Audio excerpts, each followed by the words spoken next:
Ai de mim, que dor, provocações. Esse nome devia ser dito por uma Medeia, por uma tragédia grega. Não falar em português, provocar. Tem que falar com uma coisa grega, uma coisa enorme, de uma grande atriz grega. Provocações. 13 anos completos no ar, caminhando no incerto e idolatrando a dúvida. Agora, ano 14. Este programa pode não ser uma janela aberta para o mundo, mas é certamente um periscópio sobre o oceano do social. Provocações. Que palavra, hein? Aqui hoje, um poeta popular da metrópole, desses que fazem micronarrativas, colagens e aproveitamento dos dramas da cidade e de sua cobertura pelos jornais. Há 11 anos, ele ajudou na criação de um movimento de arte urbana, poesia maloqueirista, hoje expoente da contracultura. Esse movimento ocupa espaço nas bibliotecas públicas de São Paulo, discutindo o papel da linguagem poética no grafite, na música, em outras formas de expressão. E dizem que para acompanhar isso é preciso uma certa dose de humor ácido e crítica à sociedade em que vivemos. É o que vamos ver. Ele é Caco Pontes. Caco Pontes. Como surgiu a poesia maloqueirista? Basicamente, querendo tirar a poesia dessa limitação de só da subjetividade, da gaveta, justamente, não deixar ela restrita somente à gaveta, e aprimorar isso na experiência de interagir com as pessoas. Então, xerocando os livretos, indo para as ruas, para as ruas da cidade, declamando poemas, vendendo os livretos. Então, isso vai trazendo uma maturidade natural, um aprimoramento natural na prática, não só na teoria. Por que esse nome, poesia maloqueirista? A poesia maloqueirista, ela nasce de uma necessidade de expressão, independente das condições para se expressar. E também houve uma provocação no início, quando começou esse movimento, alguns de nós indo vender livretos de poesia na rua, qual seria a nossa chance de fazer algo de novo, já que houveram várias vanguardas, todos os istas que antecederam, os modernistas, os surrealistas, concretistas, e aí a moça do escritório do Berimba, que é o outro companheiro que fundou o movimento, ela falou, você desse jeito, o que você vai poder ser hoje? Maloqueirista? E ele falou, é isso. Ex-office boy, ex-atendente de lanchonete, ex-operador de telemarketing, ex-garçom. Por que a poesia em sua vida? Essas experiências todas me trouxeram muita resistência. E eu sempre tive uma inquietação por uma necessidade de expressar a arte, uma vazão mesmo, um atravessamento. Então, hoje eu estou me tornando um multiartista. A poesia me veio para expurgar as adversidades num processo solitário e intenso. Então, curou seus males da alma? São muitos demônios que nos chegam para serem superados. E a poesia, ela traz esses demônios e traz a possibilidade de superação. A poesia é uma coisa muito rara, né? Sou muito grato às críticas construtivas. São as críticas que iluminam o seu caminho? Eu acho que a crítica, ela traz um embasamento intelectual, mas eu acho que não é de embasamento intelectual que vive a arte na sua essência. Acho que isso fecha muito também uma possibilidade de se reinventar, ficar muito crítico. Então, eu aceito as críticas construtivas, mas eu vejo muita patrulha acadêmica também, de formatação, né, uma cobrança. Então eu procuro medir o que me serve como algo que vai me acrescentar, mas o que não me serve eu acabo sendo um pouco rebelde também, assim. Você produziu uma coletânea poética de si próprio, sensacionalíssimo, chamava. Onde é que você quis ir com isso? Olha, quando eu era criança, as primeiras experiências com escrita que eu tive foram produzindo matérias jornalísticas absurdas, surreais. Isso eu devia ter uns 8, 9 anos. Então, acho que inconscientemente foi um retorno e, de certa forma, um reconhecimento do momento que a gente vive, do apelo midiático, da necessidade de vender notícia a qualquer custo. Então, trazer isso para a poesia com humor ácido, usando essas notícias populares a favor do próprio jogo das palavras e de um jeito lúdico, né? Eu queria uma obra que, numa tacada só, dialogasse com o povo e os intelectuais. Você sabe que falar com todos é coisa que nem marqueteiro consegue? Sim, mas daí o desafio, né?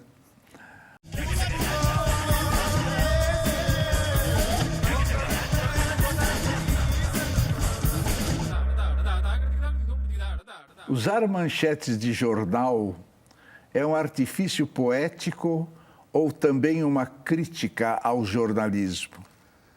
As duas coisas. Pode servir como uma experiência estética da informação chapada, os recortes, as sobreposições, e ao mesmo tempo criticar a maneira burra como se faz um certo jornalismo por aí. Quais são as suas críticas ao jornalismo? A falta de aprofundamento naquela informação que se está tratando. Uma impressão que eu tenho é que o jornalismo cultural foi se perdendo muito à medida que as faculdades, o curso superior de jornalismo foi ganhando mais importância no mercado. E antigamente os grandes jornalistas eles não eram formados em jornalismo, mas eles tinham um comprometimento cultural com a sua função. Quem está aqui comigo hoje trabalha como salva-vidas nas piscinas do SESI de Marília, interior do estado de São Paulo. Só que já é muito conhecido em lugares tão distantes como Manaus, capital do Amazonas, Cidade do Porto, Portugal, não por salvar vidas, mas por ter tido sua própria vida salva pela poesia.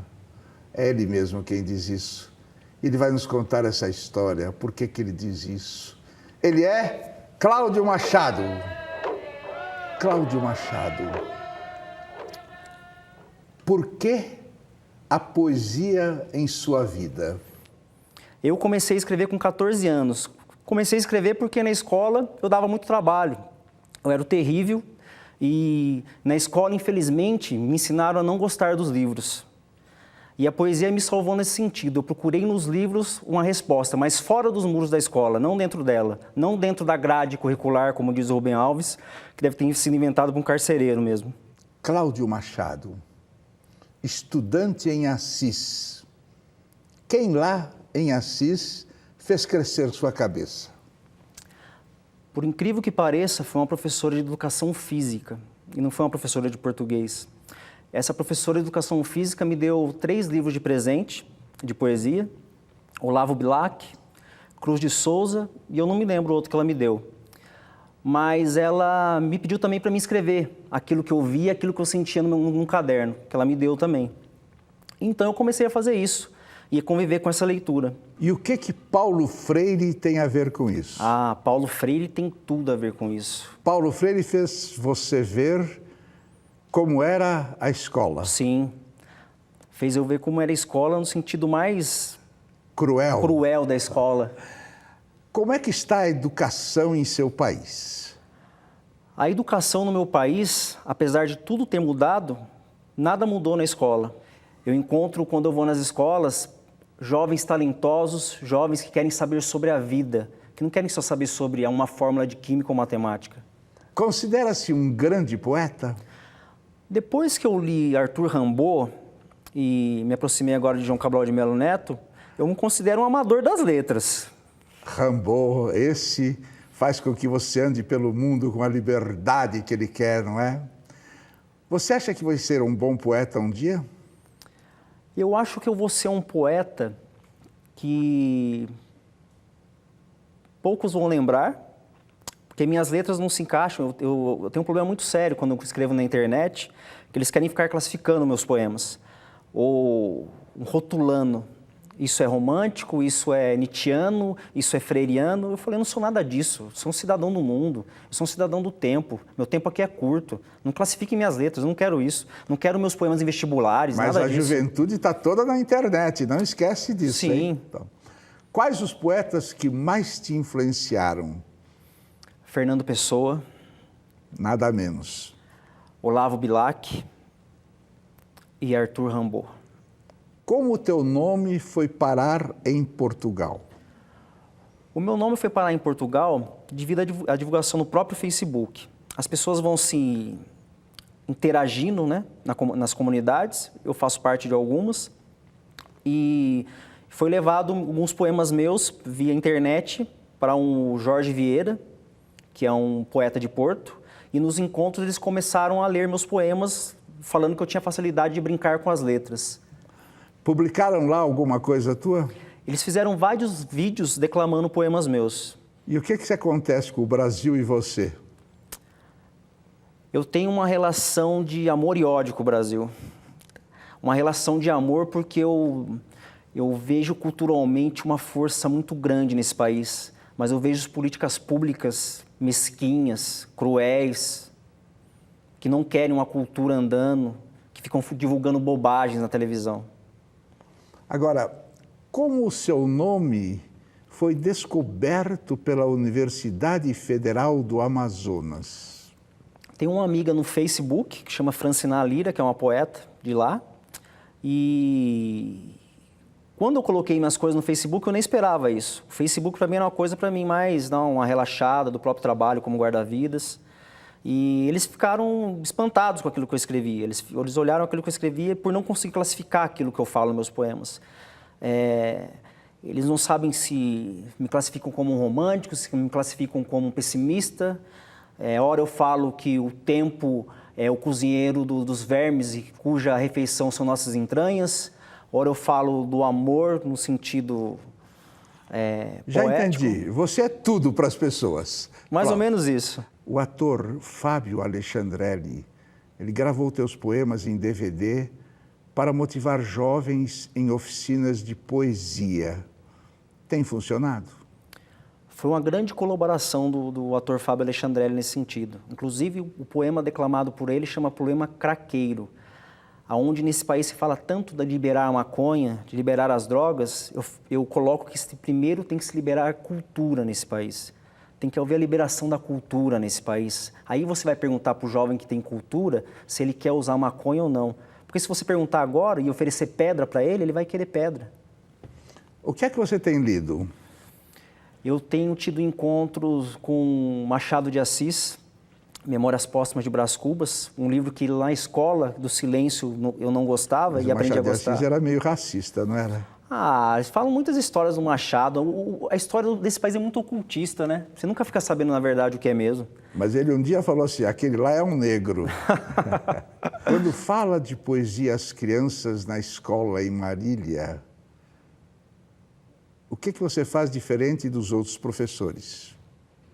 Eu não dou palestras de poesia. Eu não vou falar para eles de poesia. Eu deixo que eles falem de poesia. Eu deixo que eles falem o que é poesia.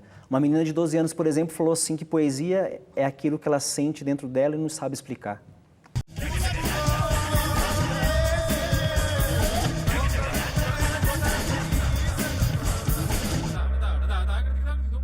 Você sabe que daqui a alguns anos você vai achar ruim a maioria das coisas que você escreveu? Eu já acho. Muitas das coisas que eu escrevi, eu já acho. Tem coisas que eu evito até de ver. Inclusive, tem coisas que eu escrevo, as pessoas acham que eu não gosto, as pessoas gostam muito. Tem coisas que eu adoro, as pessoas odeiam. Você mente? Minto, sou poeta. Como é que você gostaria de morrer? podia morrer aqui agora, um infarto, alguma coisa, a gente podia morrer junto, você desse lado, eu desse. Você vai ficar no hospital com aquele negócio aqui assim no nariz, né? Se eu ficar assim, eu já falei, desliga esse aparelho. Caco Pontes, um grande poeta. Vejam esses versos.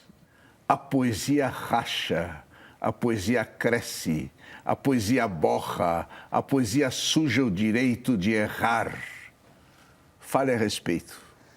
Na verdade, eu me apropriei desses versos para expressar o sentimento da alma do poeta, a alma inquieta, do Zizo, que é um personagem do Cláudio Assis e do Hilton Lacerda no filme A Febre do Rato, que eu acho que ele consegue retratar muito bem, culturalmente, a gente aqui no Brasil, uma certa opressão, mas ao mesmo tempo uma libertação, como diria o Rimbaud, o desregramento de todos os sentidos. O Rimbaud prega a liberdade de qualquer forma, temos que ser livres sempre. Que tipo de apoio você tem recebido de Glauco Matoso, Hugo Pozzolo, Marcelino Freire e Chico Sá? São pessoas que acompanharam a minha trajetória na poesia, essa minha trajetória, ora inconsequente, inquieta, urgente. Eles integram o poesia maloqueirista? Não, eles não. Eles têm os seus trabalhos e as suas histórias, as suas contribuições culturais para o nosso país, muito importantes, e estão antenados com o que está acontecendo e estão abertos ao diálogo e essa coisa das gerações que vão passando e vão percebendo a chegada assim como a gente já percebe a chegada de uma nova geração nossa da poesia maloqueirista. Então é esse bastão que vai sendo passado mesmo. Onde anda e o que faz Berimba de Jesus, seu sócio? Ele continua produzindo poesia, continua, enfim, fazendo as coisas dele, eu fazendo as minhas e fazendo as nossas coisas juntos, aonde ainda dá para fazer, que é a poesia maloqueirista. Qual o papel de humor nas coisas que você faz? Eu tenho percebido a importância de não se levar tão a sério. Uma vez o Zé Celso falou isso para mim, meio bravo comigo, meio com uma certa crítica, que eu não deveria me levar tão a sério, assim. E, enfim, o Hugo Pozzolo é um mestre do humor e tem figuras aí também, escritores e artistas, o próprio Chaplin, né? Se a gente for pegar referências até da miséria humana e como a gente também consegue canalizar essa miséria humana que a gente vive, tirando já o peso inerente que ela já traz consigo. O que você está lendo? Eu estou lendo muitos poetas contemporâneos, porque a gente tem muito contato o tempo todo, então acaba sendo um privilégio. E de clássicos assim, essa obra completa do Leminski, acho que chegou para modificar os rumos da poesia brasileira, conseguindo tirar das prateleiras o best-seller 50 Tons de Cinza. Então, acho curioso isso. Então, é uma obra, por exemplo, muito emblemática. E o Roberto Piva é uma figura que, nesse momento também, e toda a sua geração, tá mexendo muito comigo. Eu estou descobrindo agora e está sendo muito... E não parar de ler Shakespeare. Shakespeare. Tá. Qual grande... Posso fazer uma citação? Dormir, dormir, dormir, talvez sonhar. Tá.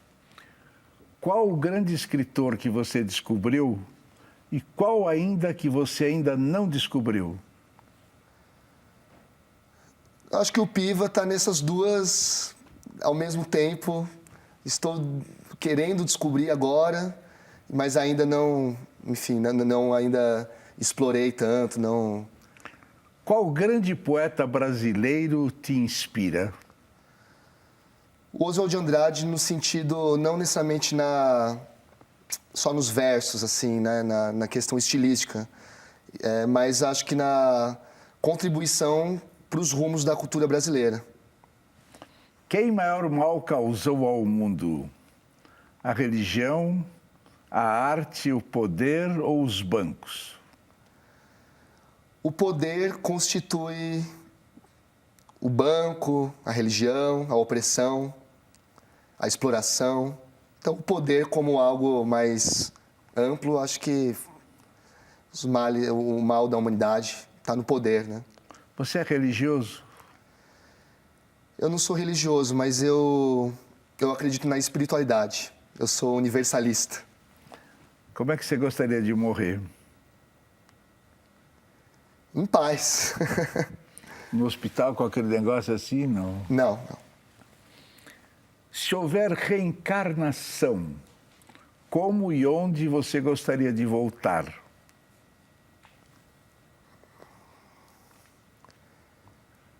Olha, eu nunca pensei nisso, então não sei se eu consigo responder com uma precisão, assim, que eu preciso ter aqui agora. Um poeta sempre pensa em tudo ao mesmo tempo. Me diga uma coisa. Eu faria tudo de novo. Para a gente terminar, Caco, o que é a vida? Tem um texto do Calderón de la Barca, né? Que ele coloca a pergunta e continua fazendo várias. O que é a vida? Um frenesi, uma ilusão, sonho, sombra, ficção. São muitas coisas. Caco, o que é a vida? É uma passagem. Cláudio Machado, o que é a vida? A vida. A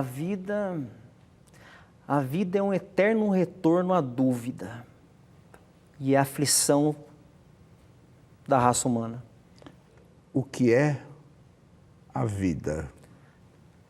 É sempre voltar à dúvida. Tá bom, então dá um abraço, que a única coisa falsa desse programa é o abraço, viu? Tá bom, dá aqui um abraço, que a única coisa falsa desse programa é o abraço. Bom, que bom. Olha, agora ele fotografa, você sai, mas nunca sairá no jornal, a não ser que você morra ou eu.